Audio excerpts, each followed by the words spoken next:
Dementia Caregivers. I'm Lisa Willever from At Home With Dementia.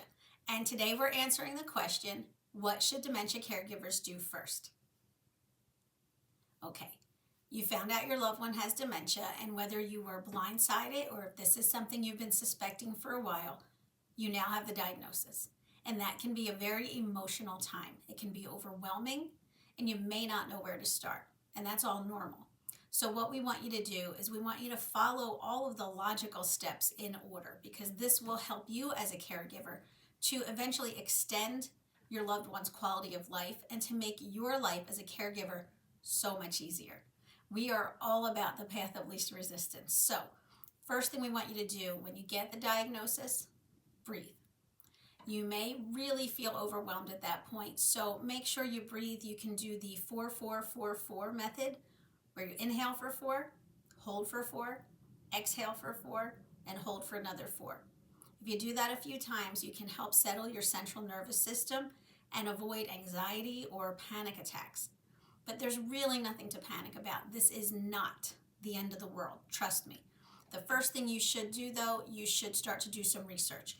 You should become really familiar with dementia, but be careful. The internet has a lot of inaccurate, unreliable sources. So you want to look for the following: major hospitals, universities, caregiver support groups, and even nonprofits. Look at these organizations and make sure they make sense. Make sure they all seem legitimate. If you happen to stumble upon a site that doesn't quite feel right, move on. There are plenty of good organizations and good people out there who want to help. So take advantage of it. Educate yourself so that you can be a really great caregiver for your loved one. Now, the next thing we want you to do is to get a notebook. You are, in the very beginning, going to be going to doctor appointments. So you want to have a notebook to keep all of the information. That means appointments, medications, doses, everything you need to know about their current medical situation, other conditions they may suffer from. Everything should be in that notebook, as well as your questions, the answers you receive, and observations that you have as you go through this journey, because this will all help the doctor ensure that your loved one has the right medication and is doing the right thing so that you can extend their quality of life. The next thing we want you to do is to understand that you and your loved one are on this journey together, but you are on two completely different tracks. Your loved one is on the dementia patient track, and you are on the dementia caregiver track. So what you want to do is make sure that you can combine those two tracks toward the same goal. And the goal is extending their quality of life. So all you need to do is make sure that as you're going along your track, you're constantly checking in and seeing how they're doing and seeing things from their perspective, because that will help you make the adjustments that you need.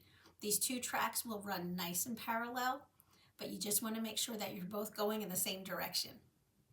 Now, the last tip we have is to stay positive. And I know that sounds hard when you first get this diagnosis, because it's someone that you love and you really care about, and you start to mourn the future you think they won't have, and you mourn the things that will be lost. But we don't want you to do that, because dementia is a very slow, gradual, long disease. For most people, it takes 8 to 12 years to get to the very end stages. And those are the stages most people think about when they hear the word dementia. But there's so much life and so much joy and so much living before your loved one gets to that point. So focus on the positives.